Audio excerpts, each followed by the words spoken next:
Okay. Hello, everyone. Good evening, or good morning or afternoon, depending on when you're listening.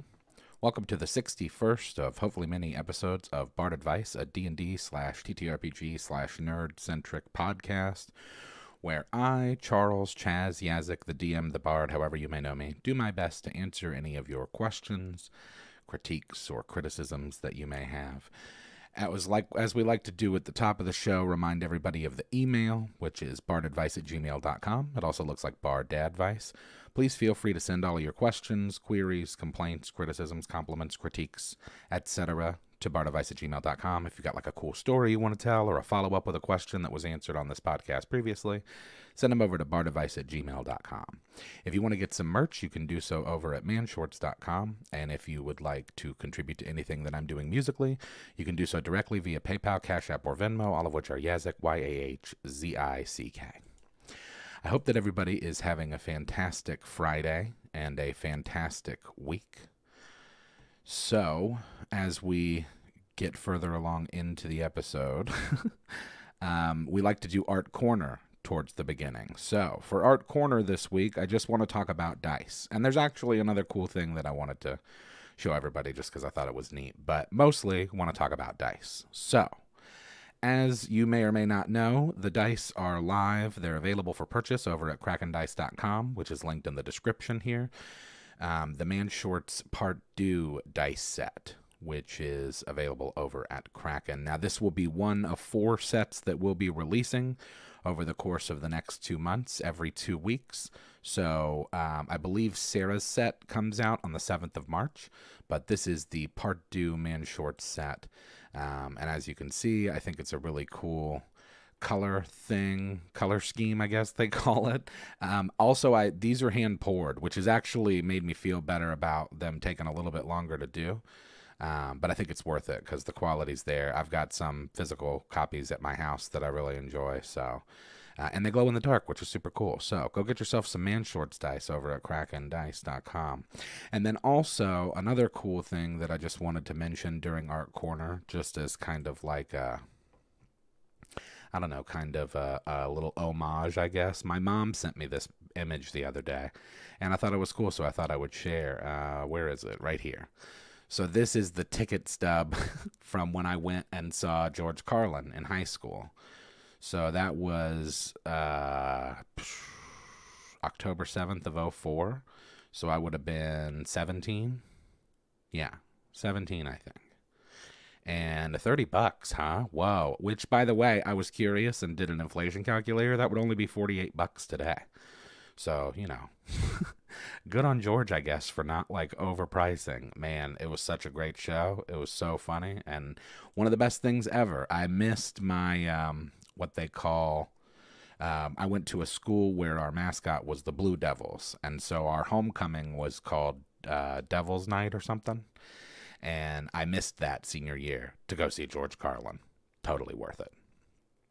As to the dice, yes. Oh, good. I see that you guys ordered some. Awesome. Thank you. Appreciate it. I hope that you enjoy them. When will we release what the next set will look like? Soon. I'm going to confirm some things with them this weekend, but I'll probably start marketing those next week. Yes, and there are limited quantities, too. Thank you. I forgot to mention that, James. Yes, there are, less than 1,500 sets. So get them while you can. So, and then 2 weeks from now, we'll be releasing the next set. So that'll be fun. Oh, you got to see Colin as well. That's cool. It didn't account for the Ticketmaster fee. Oh, that's true. I guess 04, we would have just been. Hopefully you can get your set. By the way, if anybody in here, just so you know, bardads and bardettes and people, if anybody in here is unable to get a set for any reason, I have extra. So you're not going to be totally out of luck. We appreciate anybody that can get them if they can. But obviously, anybody in the bardad universe is, if you've got any issues with getting a set, then just get in touch with me because I've got some extra. And we can figure something out. So, let's get into it. We've got some questions this evening.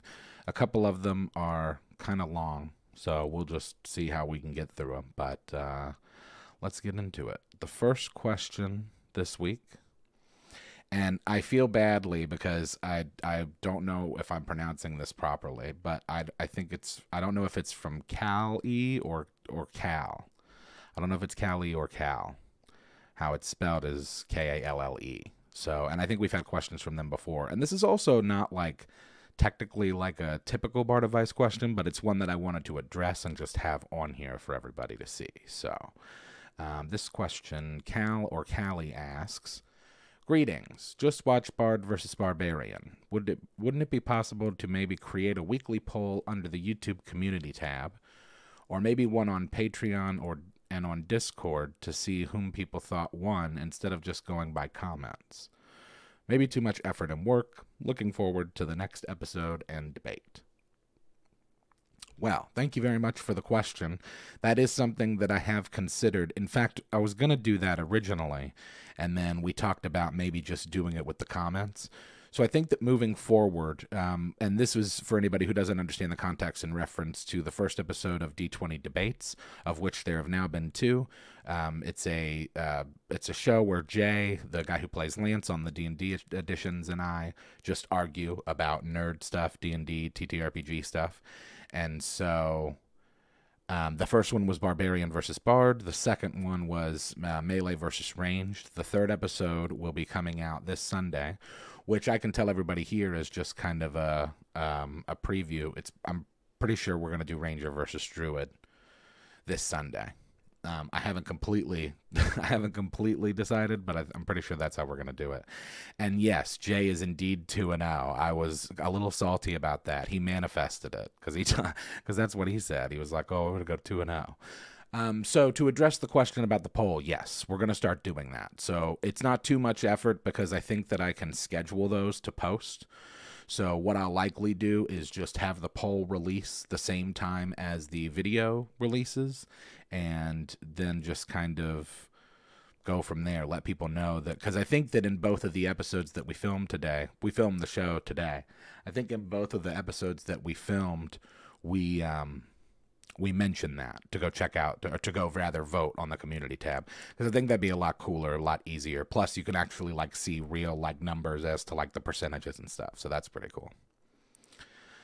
Who won Melee versus Ranged? Yeah, I'm pretty sure it is going to be Ranged. We've got to like officially go through it, but I think just from like a glance over the comments and just the general feel from everybody, it seems that Ranged won that one. But I don't know. We were joking about it today, about like how he's just going to end up being like Undertaker at WrestleMania, and just like it's going to be the middle of the summer, and I'm going to be down like 17-0. But that's cool. I mean, we can keep it going. It'll be fun. We'll make a little thing where we can. I don't know if we're going to do it with a belt, or maybe we could do it with like a necklace, or maybe a ring or something, just something that one person could flaunt in the other one's face. Usually play as a ranger. Yeah, so Ranger and Druid is Sunday. So Ranger versus Druid, that'll be fun. That'll be cool. Melee got your vote? Heck yeah. I like Melee. I prefer Melee. But yeah, it's mostly just for the fun. You can post the poll under the community tab for all to participate. Yes, no doubt. So moving forward, anybody that watches the D20 debate show, there's going to be an actual poll for it that you can go to in the community tab. And I can probably put, I wonder if I can put the link for it in the video before it posts. I don't know. I'll look into all of that. So when your character is big or strong enough, even an ally is a ranged weapon. Yeah, I guess that's true. I've usually been in those kind of scenarios of having like a buddy duo of like a little guy and a big guy. I feel like most times I've actually been the little guy who's just getting thrown, so that's fun. Favorite ranged weapons, a dwarf. Alrighty. Well, thank you for the question. And I hope that gives you an answer. It's not that difficult of a question, I guess, so it should give you one. Yes, we're gonna implement that. We're gonna be doing that. So, thank you for the reminder. Moving forward, the next question this evening is from Ryan, and Ryan asks, "Was curious to know, for you, what are some magical and/or mundane gag gifts that have had stupendous results in your campaigns? Well, thank you for the question, Ryan. None spring to mind immediately and didn't when I was looking, or rather thinking about the question. Although I did think of some ones that I've heard of before. One that I've heard before, someone was telling me that they were running like some sort of a drunken monk that had a mug of bottomless, or rather a bottomless mug of ale. And then I've also heard of like somebody sent me an email one time about like a necklace that they had made that was that would give you a disguise, but the disguise was like only for like really mundane features. So it wasn't like a disguise kit in the sense of it was changing what you actually looked like overall. It was like you would put the necklace on and it would like change your eye color or like your hair color. So it was like something that was just like really basic. Although I will say that this question and thinking about it, I'm not sure if anybody in the chat has stuff. The pipe of smoke monsters, an immovable rod, some sovereign glue, the spell catapult cast on a fluffy pillow. So another thing that this made me think of is actually a TikTok that I made yesterday. So there's this guy I follow on TikTok, and he had made this thing where he was talking to his daughter about something, and she, when she meant to say speakeasy, she said a secret haberdashery for drinks. And so it sent me off on this tangent where I came up with this really cool encounter, if anybody's interested. And it kind of is like an item that is like, well, okay, I'll just explain it. So basically, secret haberdashery, right? So I immediately thought of like, okay, so this is an encounter where you tell your party learns about a very specific drink that does a very powerful thing. And you can be vague about that. You don't have to explain like what it does just yet. But the only way they know where to get it is at this haberdashery. So they go to this haberdashery, and of course all the hatters inside are mad. Such that they have to answer a series of riddles to gain access to the secret haberdashery, or the secret speakeasy rather, beneath the haberdashery. When they get down to the speakeasy, they discover that the special drink that is illegal in the world it gives you the ability to feel whatever you want to feel. And so then that's kind of a reveal as to the Mad Hatters not necessarily being mad as much as they just drink the drink and choose to feel mad, so to throw off authorities that they don't want to discover their secret speakeasy under the haberdashery. And moving forward from an item standpoint, that drink, that could be something that the players could use as sort of like an emotional disguise kit. So rather than having to perform or use like a spell slot, this item would basically be, if they needed to appear a certain way to accomplish a goal, if they needed to appear frightened or to appear any kind of way, really, then they could drink the drink and then they could feel that way. And somebody pointed out on my TikTok in the comments that, like, if they really do feel that way, then that comes with its own consequences too. So that's kind of the trade-off, I would think, where it's like, oh yeah, this is cool because you can kind of like disguise your affect, so to speak. Let them use it to lie in a zone of truth. I had a DM take us to the God's Forge. We threw in magic items and got out a single item combining most of the abilities of the sacrificed items. Oh, that's cool. Although it's only one thing, so only one person gets to have it. My Soul Knife Psionic picked up a quarterstaff because, staff, and it's blue. And it ended up being a staff of fireball 5 times a day at level 10. What? At level 10? You're just wiping out rooms? Just setting dungeons on fire with a stick. The Zone of Truth like the Cone of Silence. No, you each got to do it individually. Whoa, that's okay. Now I understand what you're saying. That's really cool. Get to sacrifice stuff for like combining all of the cool stuff. Favorite weapon is the weaponized chaos of a Kinder. We helped a god with a thing and he rewarded us well. Yeah, well, you know, that can happen sometimes. Fireball. Yeah, I feel like Fireball is always like that other shoe that drops when it comes to D&D. That and Eldritch Blast. So, yeah, those are some cool things, I think. I think that the secret haberdashery, the secret haberdashery speakeasy.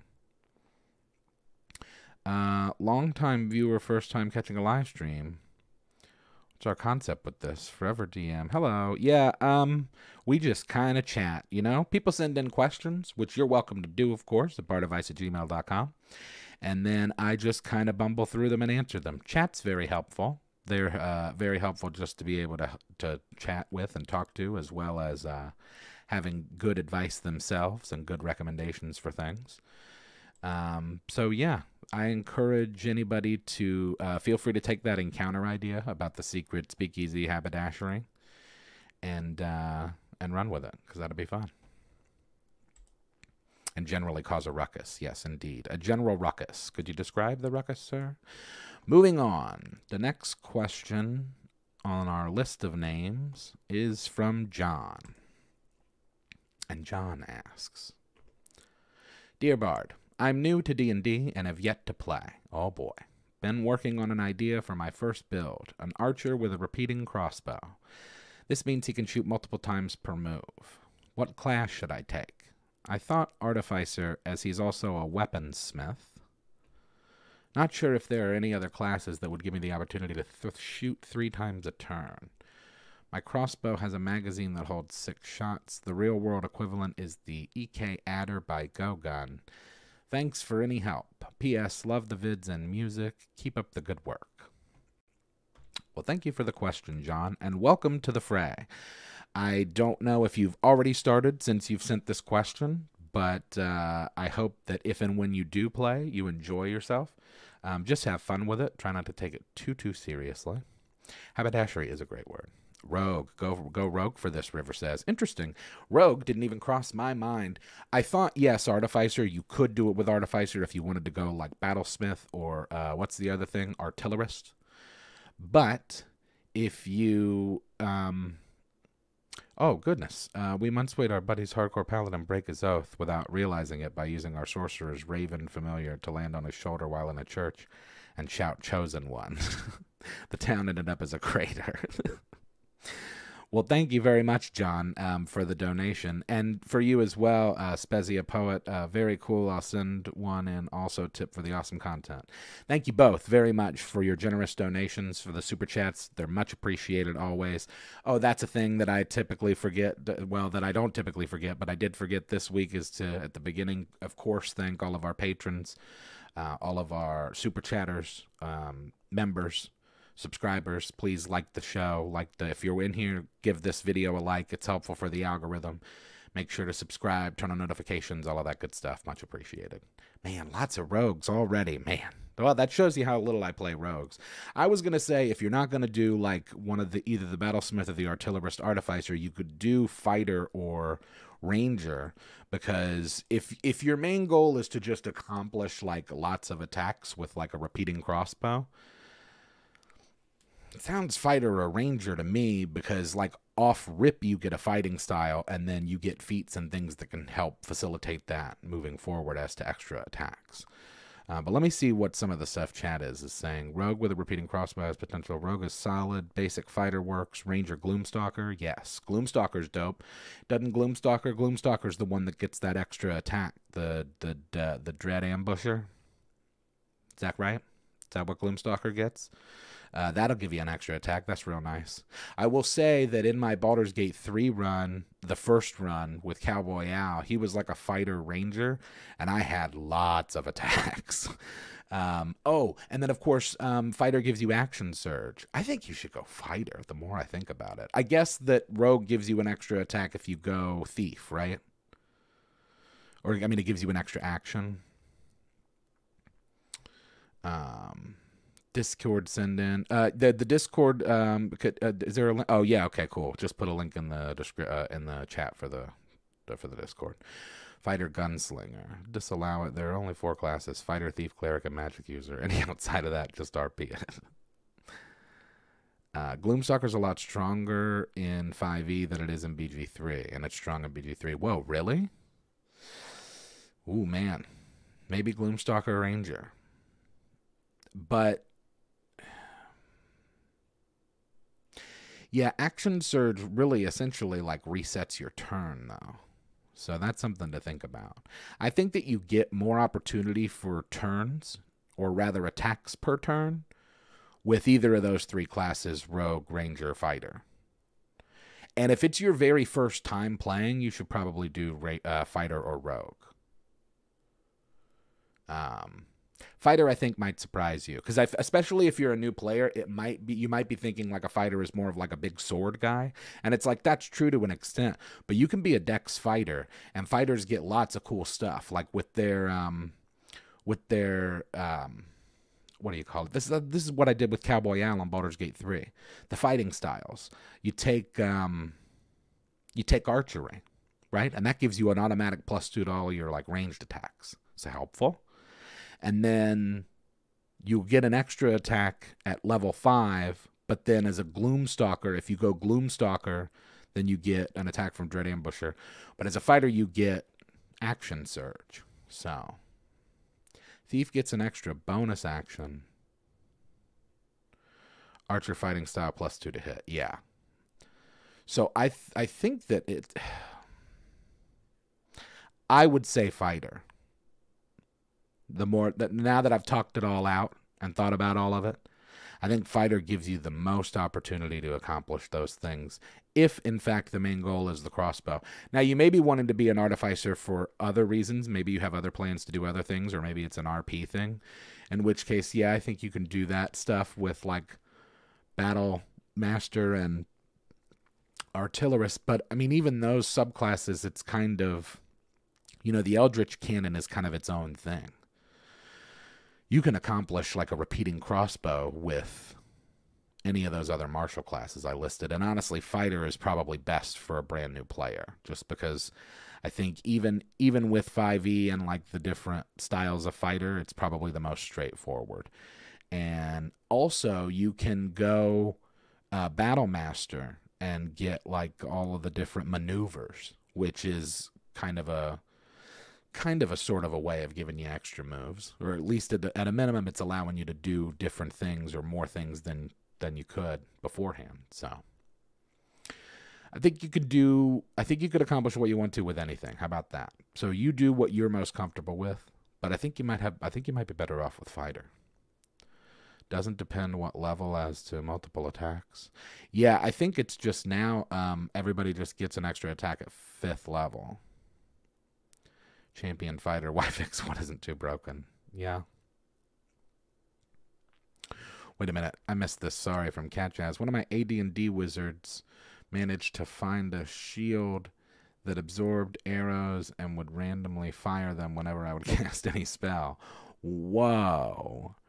That's pretty crazy. That's really cool. First time catching your live. Love the Man Shorts, especially Florida edition. Thank you, everyone involved for the show. Well, thank you, John. It's much appreciated. And thank you for your donation. I'm glad that you were able to catch it live. And yes, I can't say with any kind of true certainty that we won't be doing any more of the D&D editions, but at least for now, we've pivoted and we're going to be making this D20 debate show. See how that goes, see if we can develop it a little more. And then also, Justin and I have had some ideas in regard to like maybe creating a sort of a Good Mythical Morning type style show, but have it be about TTRPGs. Like, hey, you guys might, you folks might remember, because we talked about it on this podcast. There was a question I had like a couple of, like several episodes back now at this point. And it was what would every class bring to like a potluck or something? I think you could kind of like those worlds could collide as to like the, if we did a thing where we assigned every class a drink, or assigned every class like a particular soda or something. So we're thinking about that too. That could be pretty cool. John's character can't go 3 shots at first level. if they are new.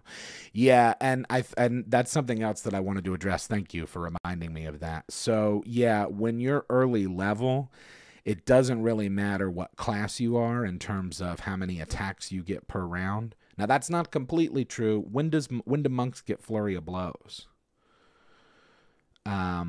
But yeah, what I will say is that like being an artificer versus a fighter isn't necessarily going to get you more attacks per round. But action surge does, and fighters get that at level 2, right? Yeah, with crossbow mastery. Yeah. So that would get you, you'd have 2 at level 2, effectively. But remember, action surge is something that you have to reset with a short rest, or is it a long rest? Either way. One idea could be to compare what each race will bring to a potluck. Had a buddy play a vampire character once, and he killed a table full of goblins playing poker by drinking them to death. Flurry of blows is only unarmed strikes. Yeah, but I mean, an unarmed strike is still an attack. They get it at level 2? Okay. If a monk hits you with flurry of blows, you'll be a bit blurry of flows. Yeah, I mean, and hey, maybe you could even do that with monks, or do they not use weapons? What's their deal? They can't use bows, can they? I don't know. I've never really played monks. But yeah, I think you could go either way. Artificer, fighter, or rogue. Go forth and have fun with it. And hey, if you want to be real crazy, go Gloomstalker Rogue, Gloomstalker Ranger.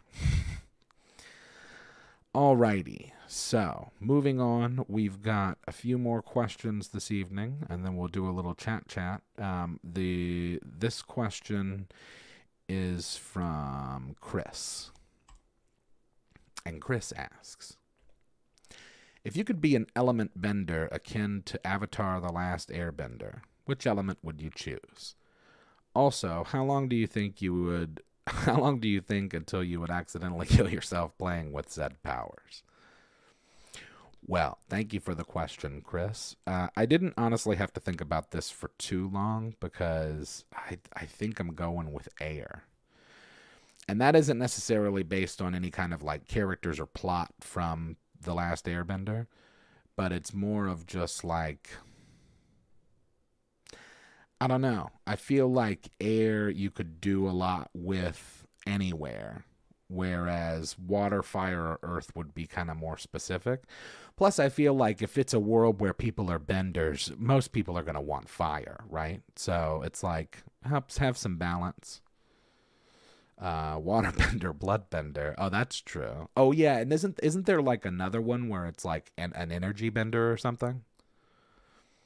Couldn't be fire, would be dead in 3 minutes. Yeah, that too. That's the other thing to consider, because it's like, well, with Earth, especially considering living in Florida, like, who knows? You could open up a sinkhole pretty quickly, so that's kind of terrifying. And then with fire, that's a big problem. You're setting a huge fire. Choose pizza as your element. Wait a minute. Is there a thing as a mind bender, metal bender?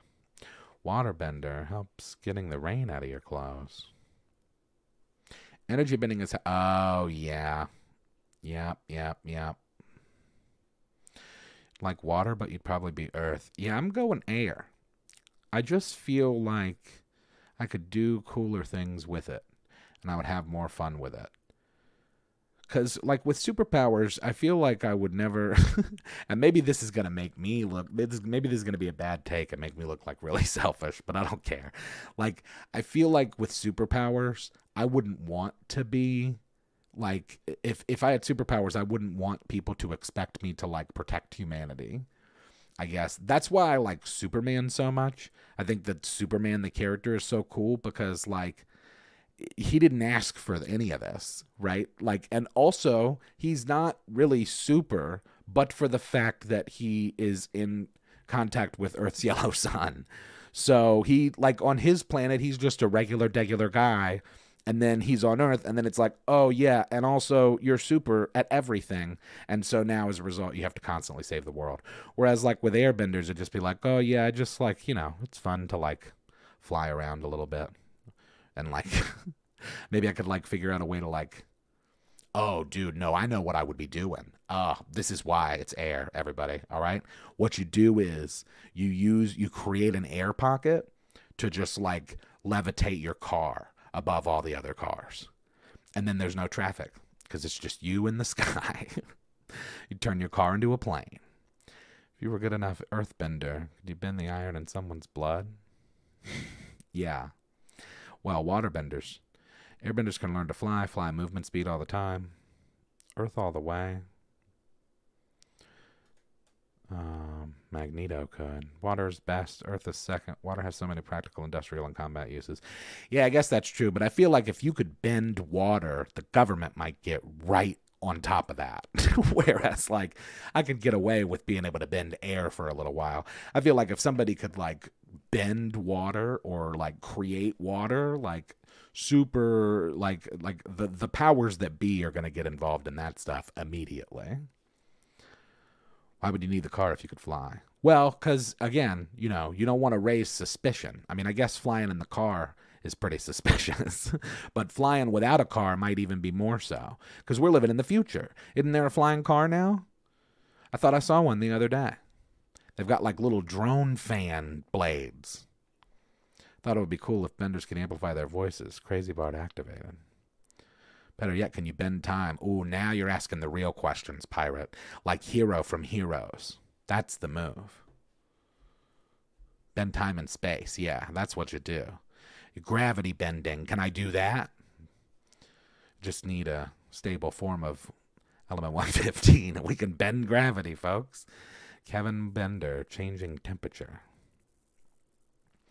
Yeah, you know, we used to joke back in the day in our early 20s, Rigsby, we used to joke about like what superpowers we would have. And his was always to control heat. Or rather, I guess, at least like control temperature, I guess. Where you could remove heat or add heat into something, respectively. A robot named Bender, yeah. Gravity and time and the yin and yang to existence. Alrighty. So, yeah, that's pretty cool. Airbender, man. I haven't seen it. Has anybody seen it? Oh my gosh. Did anybody watch The Tourist? I guess we're getting ahead of ourselves with Chat, but I've got questions. But I haven't seen the new Airbender. Avatar: The Last Airbender. Maybe it's not out yet. We're talking superpowers in general. Frequency is the ultimate superpower. Huh. Elaborate. Can I bend your bending? Bend bending. Ben Beckman. Netflix Avatar's okay. Well, that's better than terrible. Just give me a DeLorean enough to land to get it up to 88 miles per hour. 1.21 gigawatts. You know, my buddy Justin hasn't seen Back to the Future. Which is kind of crazy, right? How have you not seen Back to the Future? We could have a superpower be to understand and speak any language. That is pretty busted. That was actually why I'm C3. One of the reasons C3PO is my favorite character in Star Wars. Because it's like, dude, 6 billion languages? What else do you need? Like, in terms of a protocol droid, you can literally go anywhere in the universe, in the galaxy, and talk to people. Who hasn't seen Back to the Future? I know, right? Isn't it crazy? Although people would tell you that it's a crime or blasphemous that I said that I'm not a huge fan of the Goonies on my TikTok. But to be fair, that's mostly probably because I watched it in my 20s. You know, if I would have seen the Goonies when I was like 8, I probably would feel different about it. But when I watched it, I was just like, okay. I don't get super overhyped for that movie. It's just kind of like, all right, it's like just one of those movies. Frequency is in the ability to control the waves. Yes, I've seen Dark City. It's a good movie. Like sound, electromagnetic spectrum, the amount of heartbeats you have. Whoa, dude. Are you supervillain over there? When I saw the new Law & Order Toronto, disappointed the lead cop has a standard Canadian English accent instead of an Ontario accent. Oh, my goodness. We're splitting hairs here now with the accents. Although they do have very different accents when it comes to like different places of England, right? So I guess it's the same way with Canada. Might be time for an intervention, especially with the talk of a new Back to the Future movie going on. Whoa, a new one? Wasn't Michael J. Fox just at some award show? Nostalgia definitely gives a lot of import to our formative experiences. Yeah, that's true. Like some of my favorite movies were my favorite movies when I was a kid. So nostalgia is definitely tied up in that stuff. But some of those movies are just like really good movies. Don't like the Goodies. Don't like the Goodies. How do you feel about Neverending Story? Oh, dude, Neverending Story is great. We can keep the Neverending Story. That's fun. Thought the makers said they would never allow it to be remade. Imagine if Law and Order New Orleans spoke like he was from Boston. Whoa, okay. I understand now. That's very weird. Yes, sorry, we have gotten off topic a bit. Thank you, Pirate, for bringing me back. We do have more questions. And in fact, this next question is kind of the big question. So let's get into that one.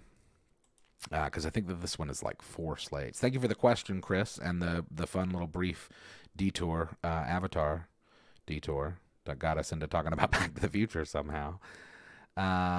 Okay, well, wait, actually, let's do this real quick. There's a quick question. There's no way to have a group move together. It's hard to be in the Paladin Zora one said Paladin is out of sync with movement. Yeah, not really, unless you want to do your initiative in such a way where it's like party's turn, monster turn. Not really. All right, so this next question is from, according to the email, it was from last first. So let's get into it, because this one is pretty lengthy, and I'll be interested to hear what chat has to say about this stuff as well. So, last first asks, Dear Mr. Bardadvice, that's me. I've been writing longer than most people know. I'm an early 90s kid raised on whatever 80s fantasies I could get on VHS, same, or was lucky enough to see reruns on local TV. That said, I'm an open DM. I love to get outside eyes on things I make. I love building things players of any age can enjoy.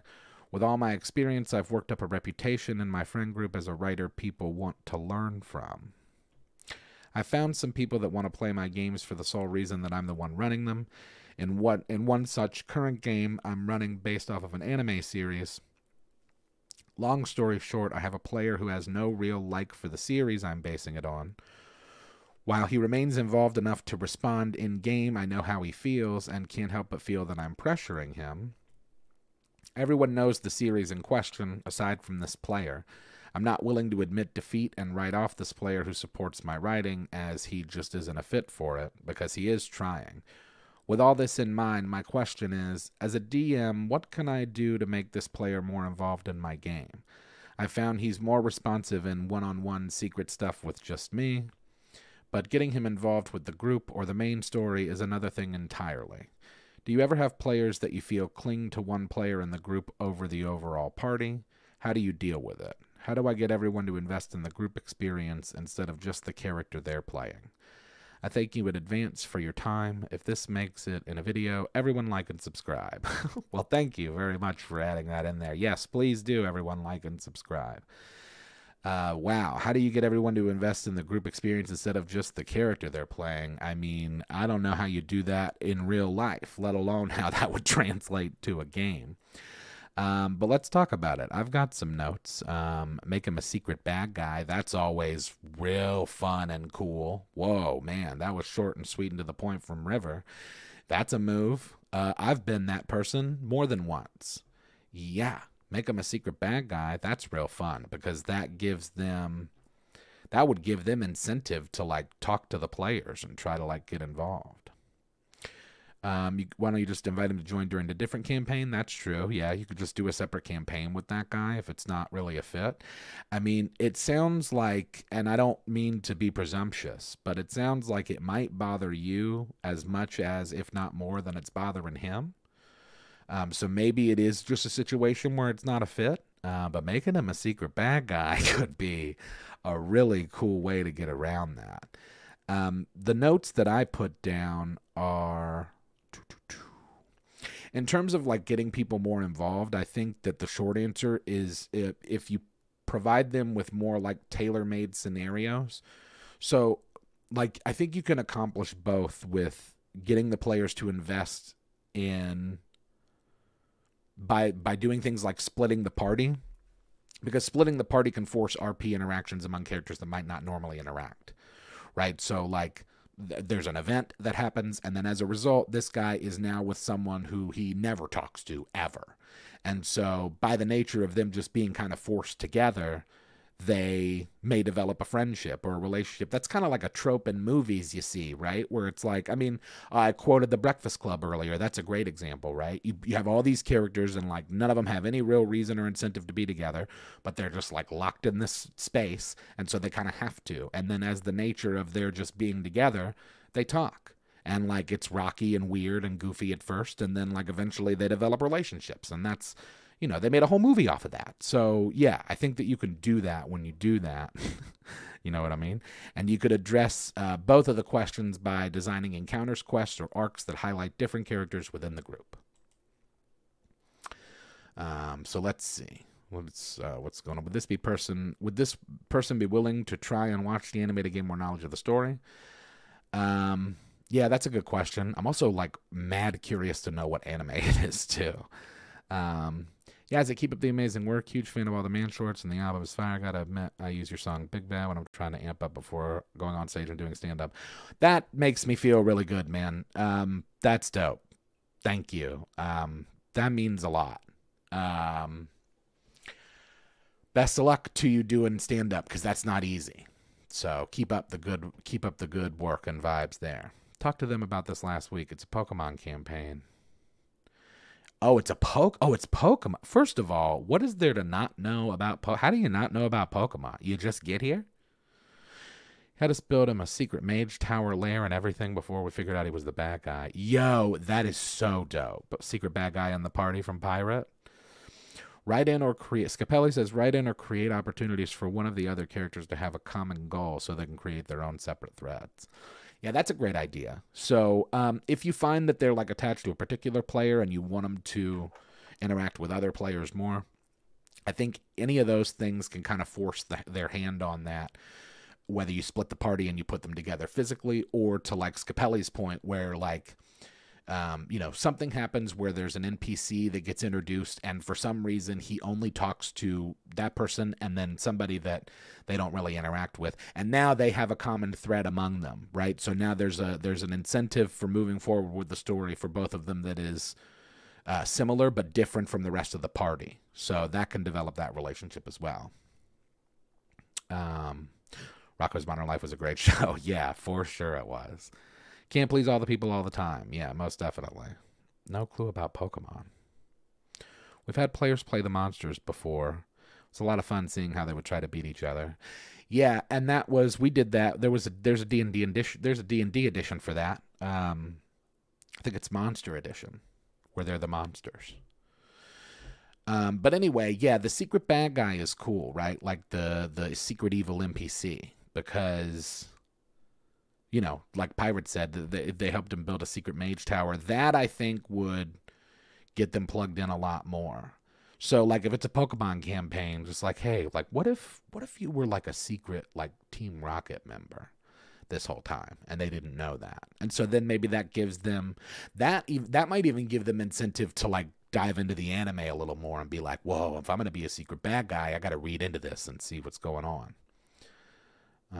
He wasn't an NPC, he was a player character. Yeah. Sorry, I didn't mean NPC. I guess that I just mean like that extra character. We have on this podcast before talked about doing it with a DMPC or an NPC, where it's just like a secret bad guy. But yeah, in this case, it would be the player. And I've done that. We did that in the We Play. So you can check out that for further inspiration as well. Trying to ask the question in chat and tried to help as much as I could. They said their player just wasn't really interested in Pokemon, but loved DM's story building. Yeah.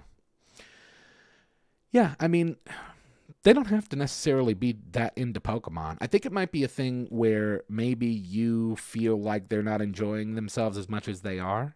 You know, and another thing, too, is you could just have a conversation with them about it. You could just bring it up and be like, hey, listen, like, are you really enjoying this? Because, like, if it's going to be a distraction for you, and then, of course, also members, it also matters what the rest of the party says. Like, if this is even a thing that they pick up on or care about or notice, or if it's just like a you and this person thing, I think it might be best to just, like, bring it up and just be like, hey, listen, this is on my mind. It's bothering me. What do we do about this? And then you kind of figure it out from there.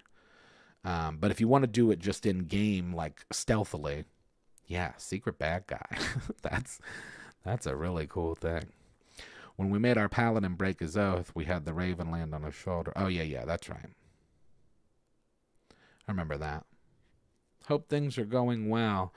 Doing session prep, but I'm worried that I have planned maybe too much. Enemy can cause a Nightwalker summoning.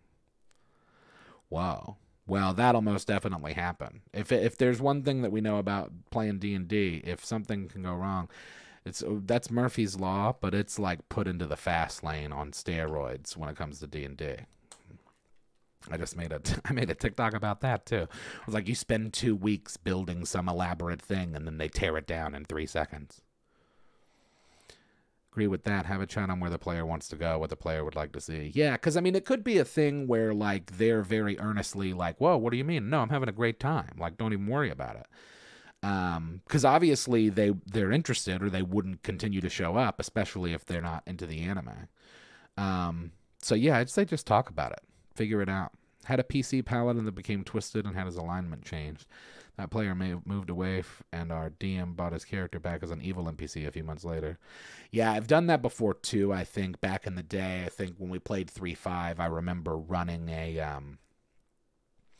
After the introduction of the Black Guard and the Grey Guard into 3.5, I ran a paladin that broke oath and went down the path of Blackguard, and that was way fun. And then I think I might have gone like 2 levels in Blackguard, and then I like moved back towards Greyguard.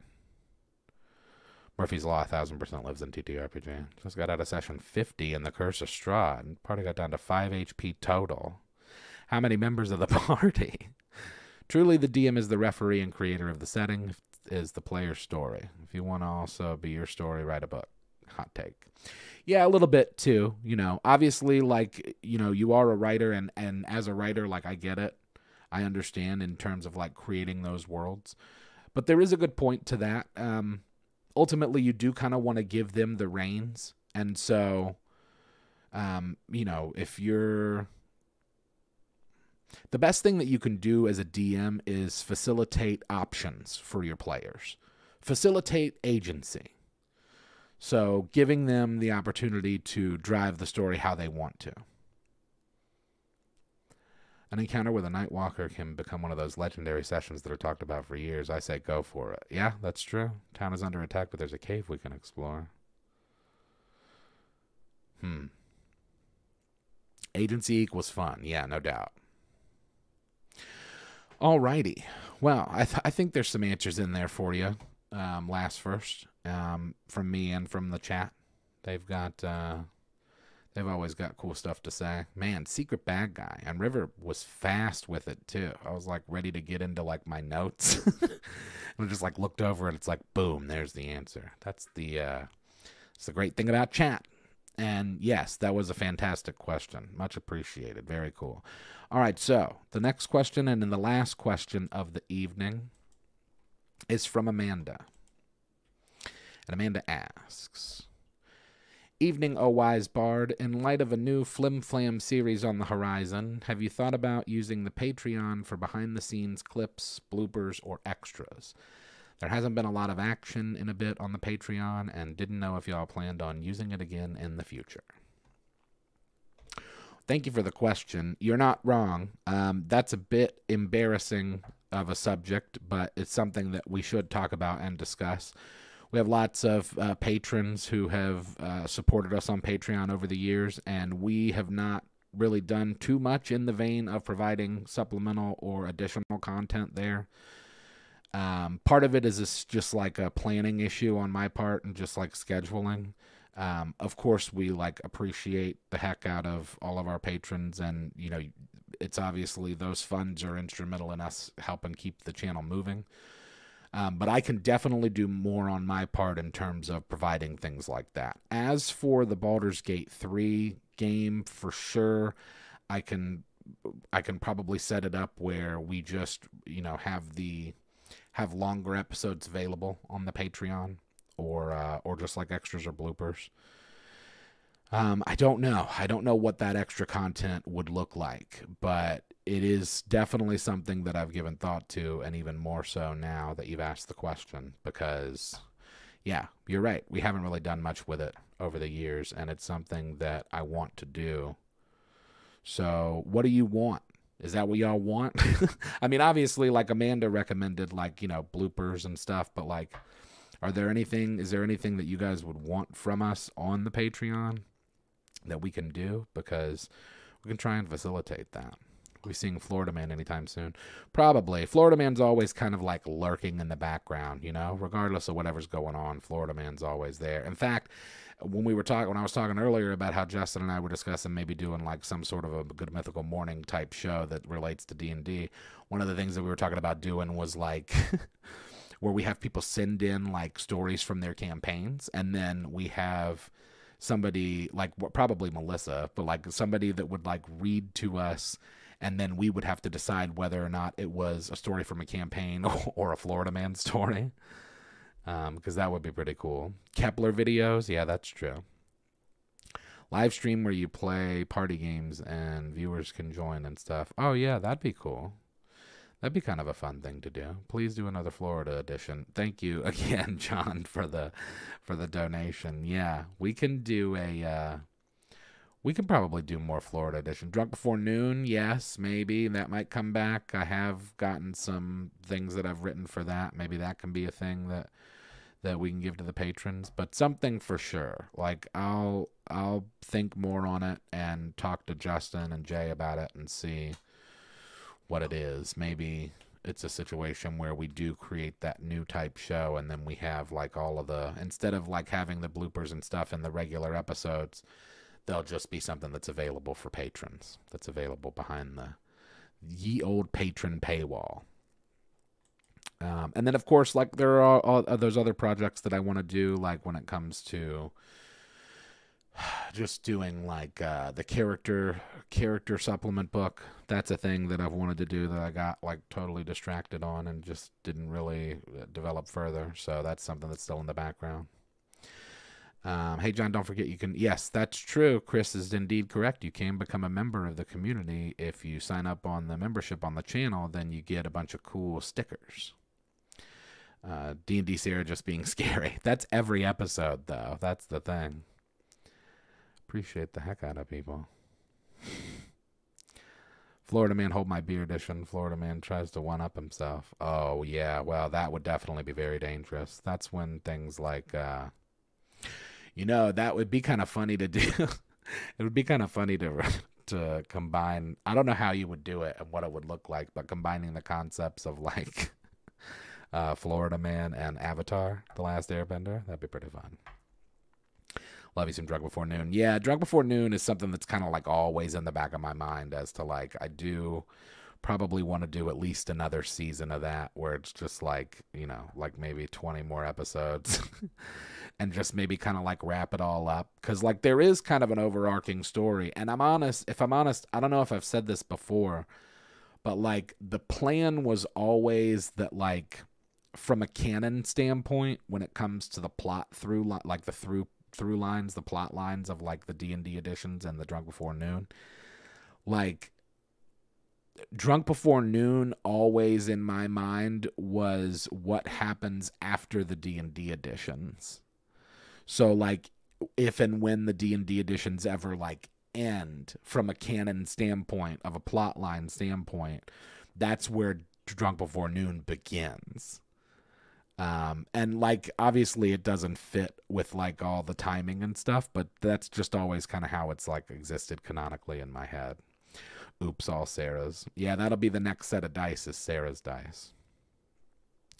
Read news headlines and you have to guess the state the person is from. Oh, that could be fun. The Last Beer Bender. Yeah. Yeah, that is what it would be. Florida Man, The Last Beer Bender. Oh yeah, we don't talk about that. Wait, don't tell me. Oh, yeah, I remember that show. You know what Jay and I were talking about today, and we're also, if you couldn't tell, officially in chat. Jay and I were talking about Casey Kasem today and how he did that show, that Top 40 show or whatever on the radio until like, I was listening to it in Michigan when I lived in Michigan, which was in like 2011. And I was listening to it on Saturdays or whenever it was that he did it. Need more Jay and his alligator friend. What do you do when you find yourself running dry inspiration-wise? So I say that, like, one of the best things that you can do artistically is step away. And it seems counterintuitive because it's like, as an artist, you want to keep creating and you want to kind of like get through it. But stepping away is a really good thing. It can kind of like reset you. So like sometimes I'll like if I have like writer's block or something, I'll just go play like Assassin's Creed for an hour, where it's just I can kind of just like unplug that part of my brain, so that it kind of resets itself. And hey, who knows when you put yourself, because I'm a believer that like obviously people have ideas, right? Like they conjure ideas. But I'm also a believer that like when it comes to just the ether and like the intangibles of the universe and like balance and stuff, the ideas are already out there. I think that like most artists just kind of like grab them and then like repurpose them and then put them back out. And so that said, like you don't know what kind of ideas you're going to catch when you're doing something totally unrelated to that thing. Some of the best bars I've ever thought of in my life were when I wasn't even trying to rap. When I was just like throwing stock, like, you know, throwing freight at Walmart overnight. And then just like, I'd think of something and be like, oh, well, man, that's a bar. So just kind of like stepping away is good. Now, this may sound cliche, but read some books. All stories are remixes. Yeah, that's what they say, right? There's 7 stories. Just to pitch a bunch of adventurers telling wild stories from different quests. D campaigns from the best bits from different games. Yeah, I thought that could be kind of cool too. To do sort of like I mean, that's kind of like what Crick Crab does to an extent of just like telling stories. But I hear you. That's a cool thing. Jump into writer's prompts. Yeah, if it's so like catching your favorite live stream. Yeah, I mean, hey, if I can serve as a bit of a distraction for you, then good. Maybe you could take an idea from here somewhere. But yeah, I think that it's like a palate cleanser, right? You just kind of like have to, the watch pot never boils. You just kind of have to step away. How many questions you missed? Well, we're actually done with questions. We're in chat. You automatically knew I was talking music. Yeah, for sure. Just close the door. That's my recommendation.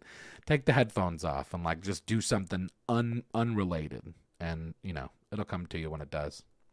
And yes, please, thank you. Hit the like button. Like the like button, please. It's all just iterations of Lost in Space, Swiss Family Robinson. Yeah. Excited to see Dune Part 2. I haven't even seen the first one, if I'm honest. I probably should watch it. Casey Kasem, Dr. Demento, Wolfman Jack. Sword of Truth series. Why does that sound familiar? Like I might have read it or started it but not finished it. Huh. Not familiar with that. I did see the Borderlands trailer. That seems a little bit weird, but, you know, whatever. I was never really into Borderlands all that much. Never really got all that into it, so. Tickets to the Nickelback documentary movie in theaters next month. Hold on, dude. Hold on. There's a Nickelback documentary movie that's gonna be in theaters? Well, I know what I'm doing next month. Oh, man. And Nickelback reminds me of The Tourist. Anybody watch The Tourist? Nobody watched The Tourist. Y'all gotta watch it. We need to talk about it. I don't understand. The trailer reminded me of the SNL live-action Bambi spoof. Well, yeah, listen, like, and no shade to Kevin Hart, right? Like, I think Kevin Hart's really funny, but, like, he's so short. I just don't understand. It just feels like a very Hollywood casting situation where they're just like, okay, well, so Roland's in here. We need a black guy. Who's a really popular black guy that's going to sell us a lot of tickets? And it's like, Kevin Hart. And it's like, does it occur to anybody that Kevin Hart's like 5 feet tall?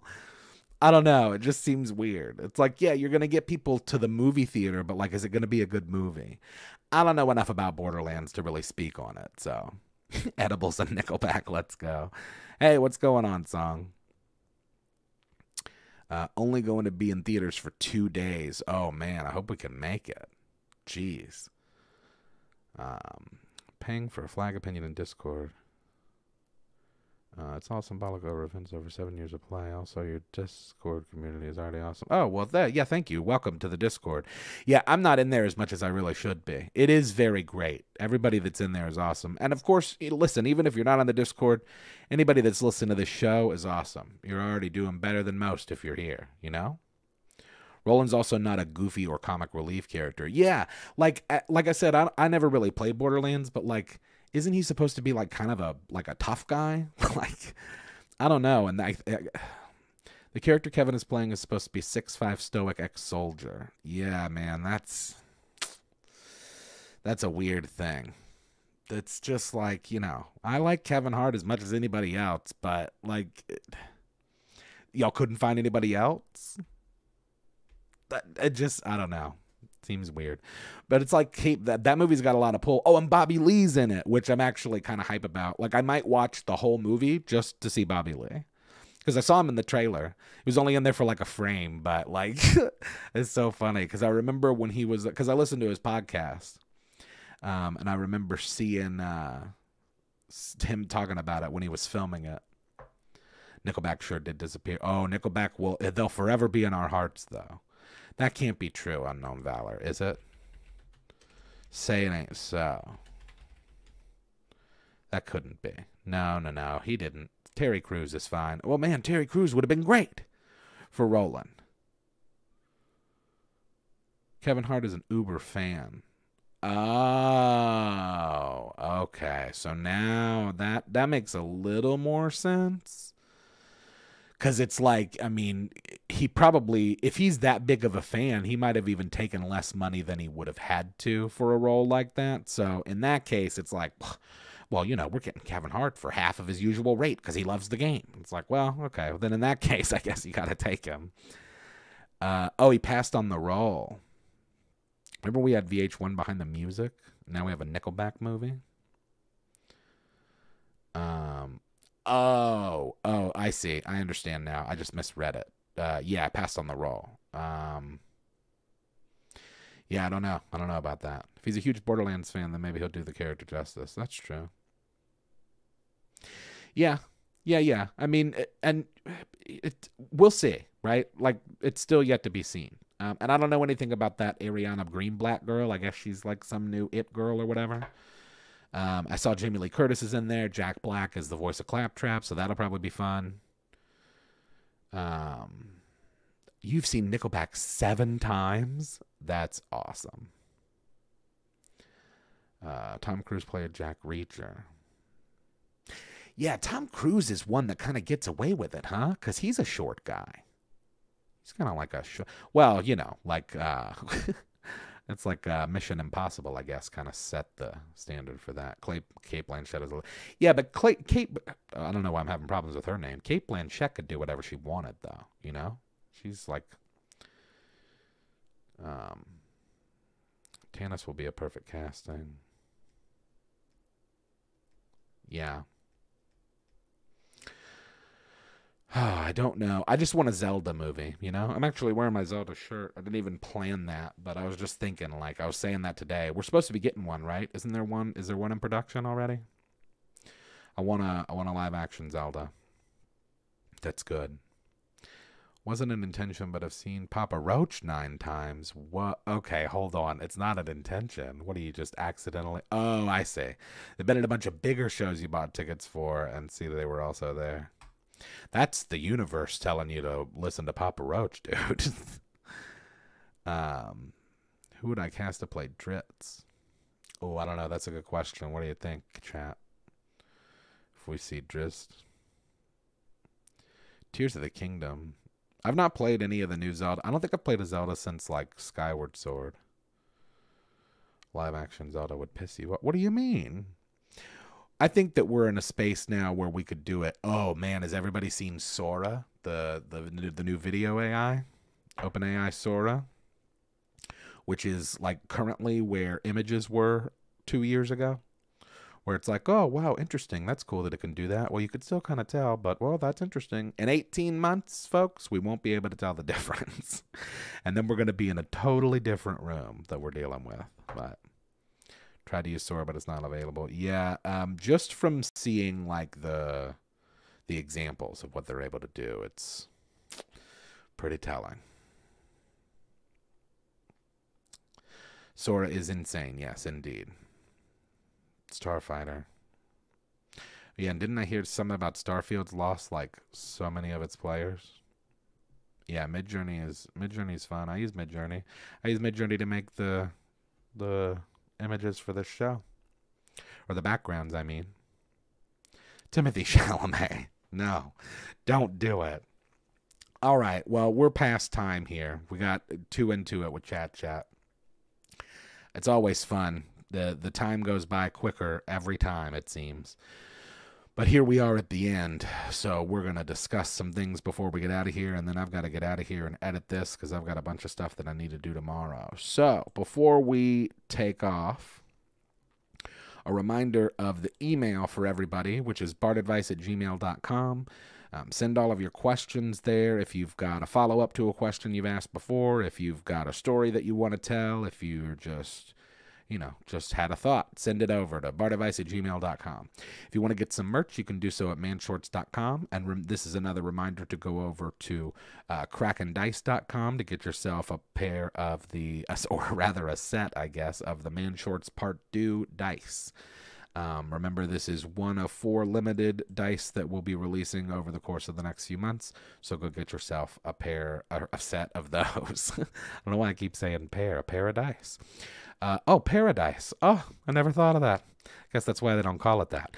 Also, if you want to contribute to anything that I'm doing musically, you can do so directly via PayPal, Cash App, or Venmo, all of which are Yazik, YAHZICK. I hope that everybody has a fantastic weekend and a fantastic week. We will be here next week, same bar time, same bar channel, 10 p.m. Eastern Standard Time on the Man Shorts YouTube channel. And the audio for this podcast will be made available tomorrow at 12 p.m. noon Eastern. As I said, I hope everybody has a fantastic week, and we shall see you next time.